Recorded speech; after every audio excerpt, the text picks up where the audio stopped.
All right, thank you, Denise. That was incredible. I'm looking around seeing all your guys' watercolor painting, and you guys all look like pros. So thank you, Denise. That was awesome. Hey, so we're gonna go ahead and move on to our guest speaker portion. So this is Hilary Camille Thompson. She is amazing, and she's going to speak to us today about motherhood and mental health. And I'm gonna go ahead and read just a little bio about her.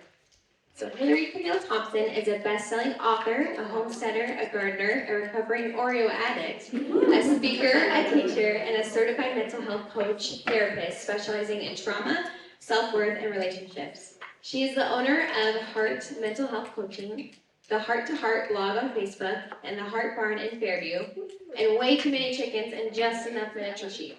But it's the title of Mama that she treasures most. She's going to share what she's learned from the challenges of her life. So we're going to give it to Hilary now. Thank you all. Can you hear me? Thank you all for coming tonight and showing up for yourself, showing up for each other. I see a lot of you brought girlfriends. That's amazing. Thank you for taking this time to hear me speak. I have a story. Everyone has a story. And so tonight isn't about that. Delana has asked me to speak about the things that I've learned from the challenges I've had. So she told you a little bit about me. I'm kind of a jack of all trades. But what brought me to this position and here with you tonight was my journey of motherhood, really. I had quite a bumpy childhood. And then I was gifted with the blessing of being able to be a mother, and I had my first child. And it was my second child that really brought me to my knees. When I was pregnant with my second baby, they found a defect in her heart, and so that set off a series of events. And I went through a lot of grief, I went through a lot of challenges, and I think that even kids with so-called, normal things, it's challenging as a mom. And I want to make sure that when you hear my story, it's pretty extreme, that there isn't a comparison, like we don't compare our paintings. Everyone has their thing. I really believe, after I've been walking this, that we all come to this journey and we're given challenges, and they're all unique and different to us. And really there isn't comparison. I love comparison is the thief of joy. It's impossible to understand what I've been through and what she's been through and what she's been through and what she's been through, because we've never really walked those shoes, right? And so what happened with our story, my daughter was born and she spent the first 7 months of her life in the hospital. I had a 2.5-year-old at home, and she was up at the hospital. She had 2 open heart surgeries during that time, several complications. It was like we were in and out of the ICU. It was a crisis, a life crisis. And when we took her home, we felt grossly unprepared. And I remember sitting with her in our living room. She had a feeding tube, oxygen, a PICC line with medication. And my husband and I felt like we had gone through a war. He was unable to leave the house. I was doing slightly better, but not much. And I turned to him and I said, this is not going to end. Like, we need to find a way to do this differently. And so I invented something that I want to share with you later, that really set a series of events in motion and brought me to this room right now. I really made a choice in that moment to be better rather than bitter. And right now I lead a group of 2,400 pediatric heart transplant caregivers that are all over the world, mainly in the United States. And I hear a lot of women, I've probably heard a lot of you say, I have no choice, I have to do it. And that's just not true. The fact that you showed up tonight is a choice. The fact that you get up each day is a choice, and so it is a series of choices that gets us here today. And it really is, an amazing, I worked with a grandma who's the mom walked away. Her child had a heart defect, the mom walked away. And the grandma took over, so that showed me there is a choice. A quick story, when we were in the waiting room of my daughter's first open heart surgery, it's like a 7-8 hour surgery up at Primaries. And, we were under a lot of stress, and I watched this couple who was pacing back and forth, really clearly quite nervous too. You don't know why people are there, right? And I remember about a couple hours in, a doctor came up and walked over to this very nervous couple and said, "We got the ear tubes in your daughter's ears. Everything's going to be okay." And that was like this huge download to me, that in that moment, that was their biggest thing. We were going through an open heart surgery. One could compare, but in that moment, there is no comparison. Your biggest thing is your biggest thing. This is your child. This is your addiction recovery. This is your relationship. It really needs to be contained in itself, right? And so what happens when I've got these notes to keep me focused because I ramble. So what happens when we are challenged? Right? When life is smooth and then we hit crisis, or for some of us, we've never been given tools. And so when that happens, there's a lot of surrender, and there's a lot of anxiety, and there's a lot of emotional upheaval, right? And so what I try to teach in my practice is that an ounce of prevention is worth a pound of cure, right? You guys have heard that saying, right?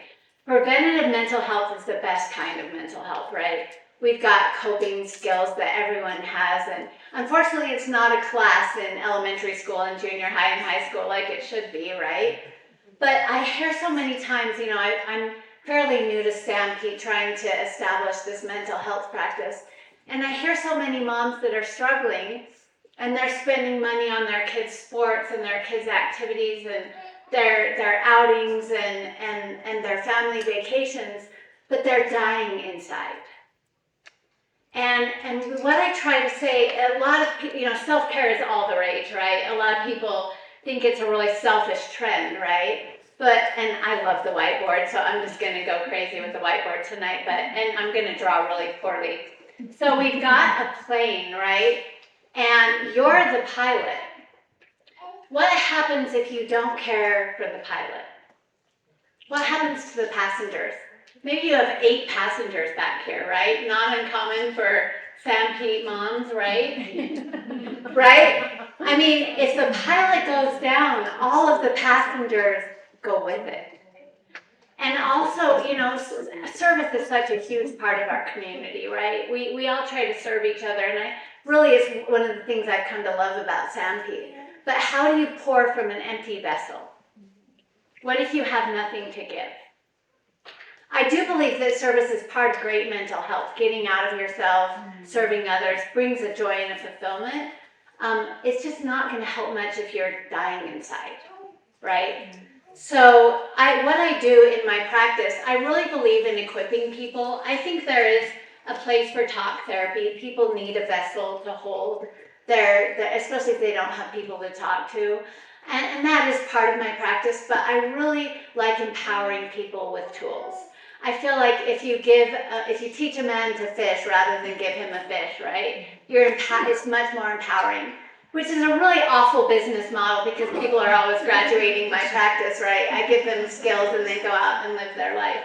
But I love that because I want to empower you. I don't want you to become dependent, right?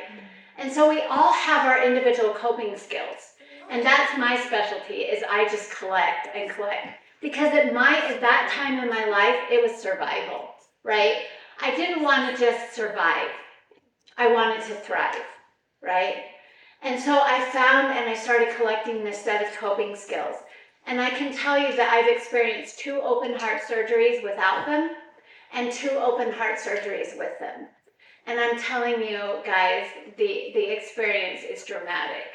I remember her 3rd surgery, we were in Boston across the United States, and it was an incredibly stressful time. And I remember walking into her room after her 3rd surgery, and she was on more machinery than I have ever seen keeping someone alive, right? And I walked in, and my first thought was, what a beautiful orchestra of machinery keeping my baby alive. And then my second thought was, holy crap, who are you, right? It's like, that is not the Hilary of, 5 years ago, right? And so it takes work. And that's the bummer, is that it does take work. But the cool thing is that it's very individual. And for a lot of you, it doesn't really take a much. You're already probably doing things to help you cope. So let's brainstorm. I'm sorry for my marker, it's not very clear. Let's brainstorm some coping skills. What are some things that you guys do to cope in your daily life? Go ahead and shout it out. I'm going to start. Exercise. Meditate. Pray. Hobbies. Love it. Eating healthy. Hot bath. Oh, yes. One of my favorites. We're getting into hot bath season. Sit by the pond. Yeah, nature, right? Family, friends. Music. Yes. Now, all of these healthy coping skills, actually most of them have exact opposites that are actually unhealthy for us, right? Some people get into binge exercising. Some people overeat because they're trying to cope, right? We have medication is also a coping skill that some people choose, right? We have people that self-medicate. That's what addiction is, right? And so oftentimes we have an unhealthy coping skill on the other side of this. I mean, I am a recovering Oreo addict, right? I used to sit in bed with a sleeve of Oreos on really rough hospital days, but so a lot of times we have an unhealthy coping skill. It doesn't have to be eliminated completely. It just needs to be pulled back into a healthy area. I've been teaching this both professionally and just, as a community of heart transplant parents for 13 years now. And I have, like I said, dozens of tools. But do you guys want to know the number one tool that literally every single person in my practice comes back to me and says, without a doubt, that has changed my life? Every single one. Hot bath. Gratitude. The research behind gratitude is huge. So first of all, I want to do a little, I'm keeping myself on track here, ladies. So I want to do another little demonstration. So everyone pretty much here has heard of the glass half full, glass half empty analogy, right? When we were 2 years old, we saw this glass as half full. Full water for me, right? And then life happens. Trauma happens. We get disappointed. We lose that boyfriend. We lose that job. We have abuse of any kind in our life, addiction possibly. And slowly we start to notice the air in the glass. It actually changes our neurochemistry. We have this thing called neuroplasticity. Our brains are completely adaptive.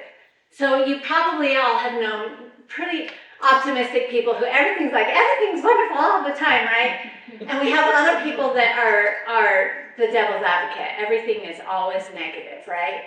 It's because the neurons in their brain have actually changed to go to the negative because of trauma often, right? The good news about that is that our brains can actually be rewired up until the time we die. So that the old dog, new tricks thing is actually not true. And gratitude is one of the best ways to rewire our neural pathways. Notice that the glass hasn't changed. You have, right? And so this is a conscious choice. In any situation, and you guys are welcome to challenge me, I can name the positive and the negative about any situation, right? Extreme. I can be very extreme, right? Well, it really is a choice, again, that huge choice. What do I choose to focus on? Where do I turn my spotlight? Right? We've got the dark and the light. My daughter was born with a heart defect. I will probably outlive my daughter. What is the dark, the light here, right? I've lost that house I wanted, my car broke down, dark and light. So we make a conscious choice, and I'm telling you that after 12 years, I see this glass as 100% full. because I know it's the air. That glass needs air too, right? So gratitude practice is a really great way of rerouting our brains.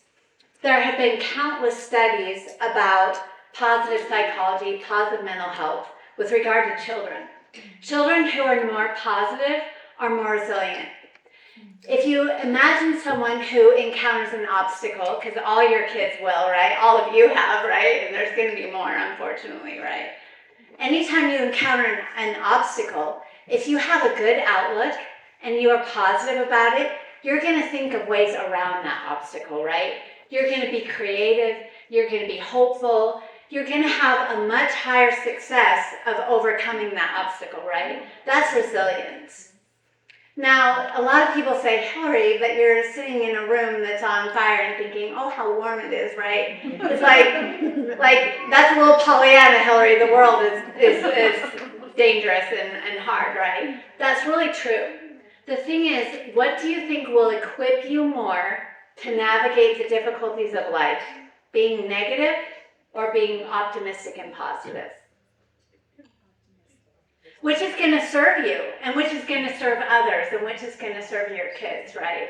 Now, there is a time to process trauma and to sit in heartache, right?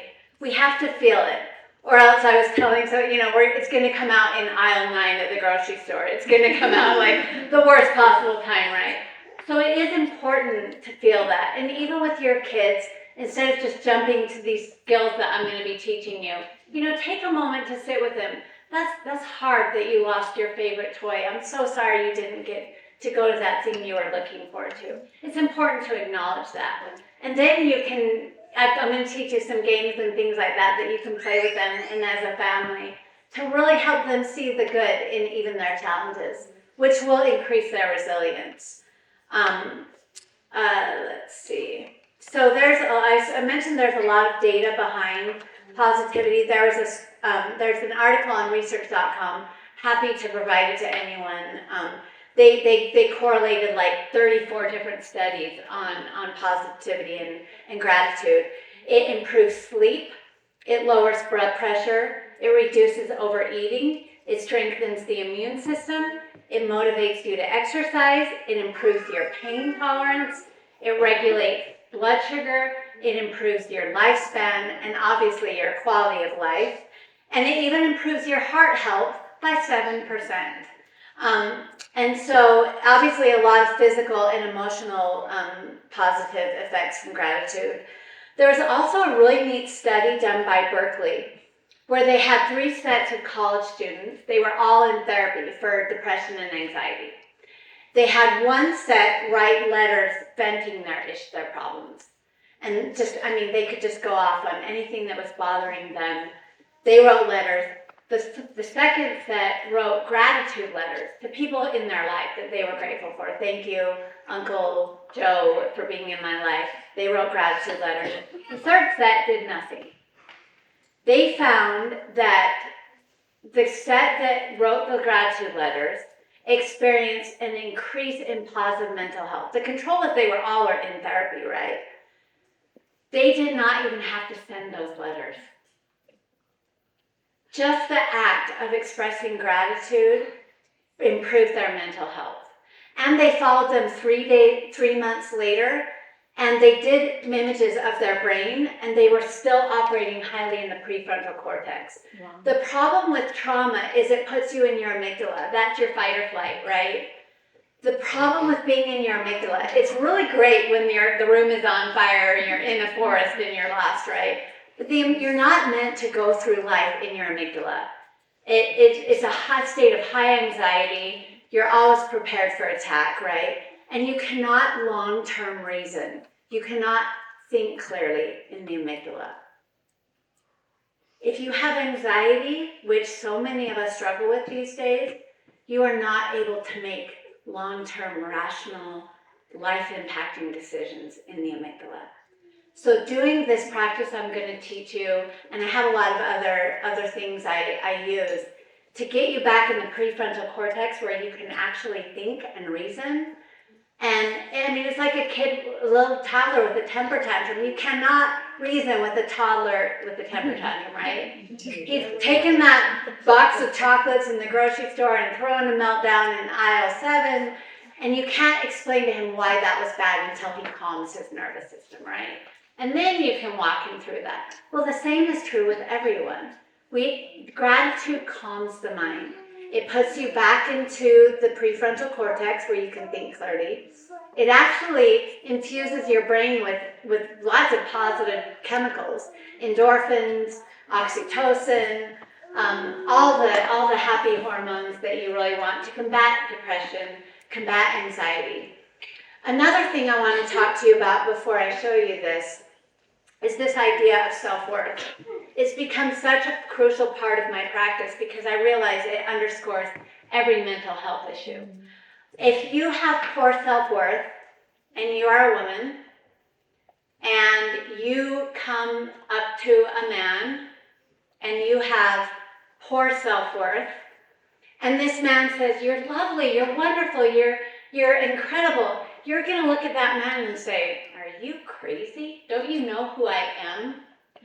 And often people with low self-worth will find people, they'll say, "Oh no, Joe's crazy. He doesn't realize that I don't deserve these things. And so I'm going to find Bob here that agrees that I'm not worthy of being treated well." So that's just one example. That's relationship, that's work relationships, that's friendships. One of the main reasons we need to increase our self-worth and our coping skills is because it affects our entire life quality, right? And so a gratitude practice, again, another great solution for boosting self-worth. Who here has done a gratitude practice in the past? It's pretty, yeah. So in my practice, what I do is I have people write what they're grateful for every day. And they write 10 things, new things, every day that they're grateful for. So at first it's like the kids and the husband and the house, but it really pushes you to be more creative every day when you're thinking of 10 new things. But what's more than that, the important thing about that practice is you read that back to yourself. And so on day 10, you have 100 things on that list overwhelming you with how grateful you are and the blessings. Again, it's that choice. Am I focusing on the positive or the negative? Because I'm equipping myself with a positive self-worth and a positive emotional well-being to actually engage in my life and make change and cope, right? So I would love for all of you all to either turn over your watercolor or write on a separate piece of paper if you have one, 5 things that you are grateful for today. 5 things that you have gratitude for.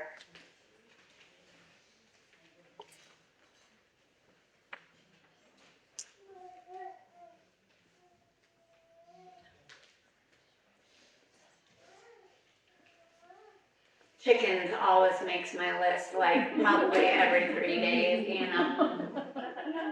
I've got miniature sheep now, and I'm telling you, the amount of oxytocin that these little things supply, it's just like, oh, it's so cute. The neat thing about a gratitude practice is it doesn't just help give you positive feelings when you're doing it. If you're doing it daily, as you go throughout your day, you're going to be like, ooh, flowers, I've got to add that to my list. And then you get a little burst of joy. Butterflies, burst of joy. Well, my car started this morning, burst of joy. Right? My husband shoveling the walk and I don't have to, burst of joy. My husband did the dishes, woo! That one's going to the top, right? It really is an all day long mood enhancer. So now that you've got that list in front of you, I'd like you to write something hard you are going through on the paper. something hard you're going through. And I want to teach you a little game. It's the easiest thing. It's that thing I invented in my living room 13 years ago. I turned to my husband and I said, Eric, we need a positive revolution. I need to experience this differently because there are going to be more open heart surgeries. There's going to be who knows what. And even outside of my daughter's health, I've got things. We've all got things, right? I knew I needed skills. And so I invented this thing, and I actually am filing a trademark for it because it doesn't exist, which is so funny because nothing's original these days. But Posolution, a positive resolution. And I said, Eric, for every bad thing that happens to us, we're going to name 3 good things about it. And, you know, there were some times when that was really hard. So let's just practice with some really easy, fun things. I lost my cell phone. 3 good things about me losing my cell phone. Anyone? You can't doom scroll. Cannot zoom and scroll, yes. Quiet time, nobody can get a hold of you. Quiet time, no one can call me. You can be present. Present, yes, I love it. It's time to buy a new one. Time to buy a new one. I get to get that new cover I want, and my cover just sucks, right? Right, and so on and on and on, right? So if we're able to think of good things about everything, all of a sudden life shifts and it's suddenly serving us, right? We're no longer the victim because there's no power in that. Suddenly we can shift things, and so life becomes a little bit more aligned. It may still be really hard, right? I'm not trying to minimize that life just gets really brutal sometimes, but if you can even find a sliver of goodness in it, it will equip you to navigate it better. And it'll equip your kids to navigate it better. So after you wrote that hard thing on your paper, I want to challenge you to think of 3 good things that hard thing brought to you, is teaching you, has led you to, has brought someone into your life because of this hard thing. Maybe it's the way you're coping with it that is one of the good things about this hard thing.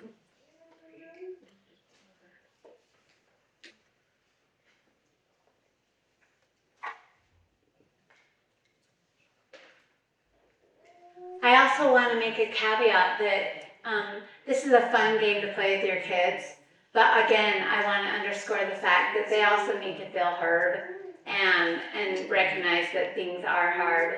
But I hope that you start using Posolution in your lives. The cool thing I've realized is that I wouldn't be here today sharing this stuff with you if my daughter didn't have something wrong with her heart, you know?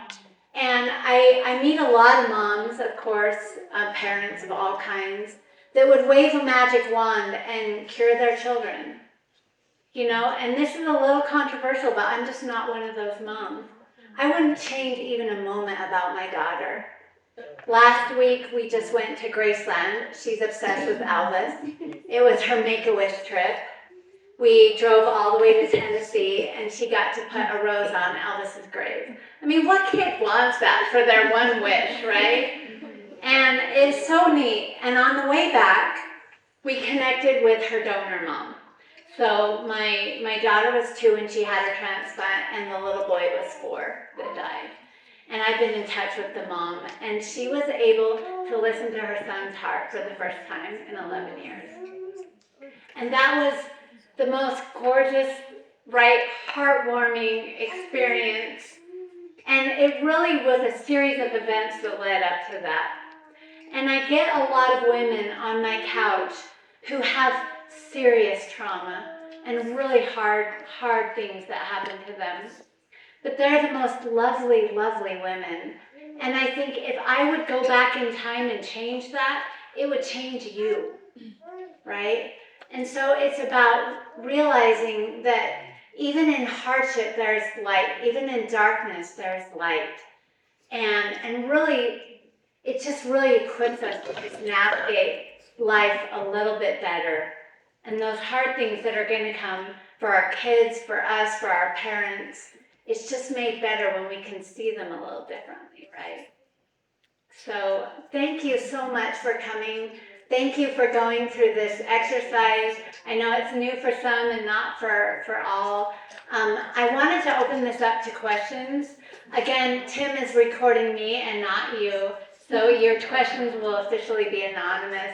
You're welcome to ask me about mental health, about my daughter, anything I spoke to about tonight. And I wrote a book. One thing I did throughout my journey is I wrote myself letters. I'm a writer. It was one of my coping skills, right? And I wanted to capture the lessons I was learning. And so I wrote letters to myself for 11 years. And so this is a compilation of all those letters. It's kind of like a chicken soup for the soul. You can just read one and put it down, you know? And there's some pictures of our journey in there. But again, if it weren't for my journey, I wouldn't be a published author, which is a lifelong dream, right? And so, anyway, you're welcome to ask me any questions. Everything's fair game. And again, anonymous. Tim promises not to record you.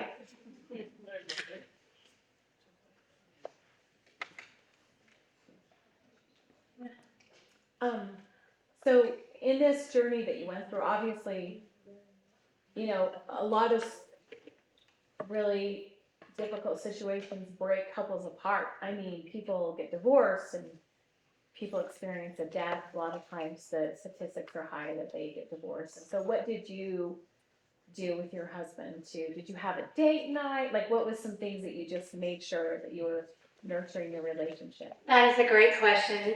She asked what I did to maintain my relationship and all that. So I've been with my husband 25 years. We just celebrated 22 years last week. Thank you. So, you know, it has been rough. I am not going to lie, folks, and it has been rough.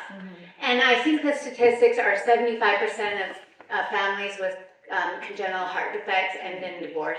I think within like a 5-year period. And so one of the things that we did is we allowed each other to cope differently. I think I see a lot of women and men. He wants her to stop talking. She wants him to talk more. And it's just kind of part of our nature that we just cope differently, right? And so giving each other space. My husband's an artist. He has never been as prolific as those first 2 years of our life, right? He just put himself into his paintings. And that was his way. He didn't want to talk about it. He left the room when I was repeating a story for the 5th time, right? And so that we just allowed each other that space.